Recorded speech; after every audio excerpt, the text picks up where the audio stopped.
Here I have CUBOT Note 9, and today I'm going to show you how to scan QR codes on this device. So firstly you have to open camera. Not camera, excuse me.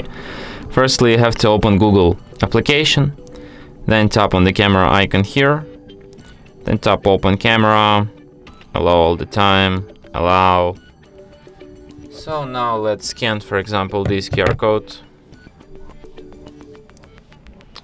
So as you can see, as soon as my camera spots it, it shows me the suggestion to open the page which has been encoded into this QR code. So you tap on search button, then you have an option to open website, copy link or share it. So let's open website and see what's in here. So yeah, that's how you can easily scan any QR code. And that's it. Thanks for watching. If you find this tutorial useful, don't forget to hit that like button and subscribe to our channel.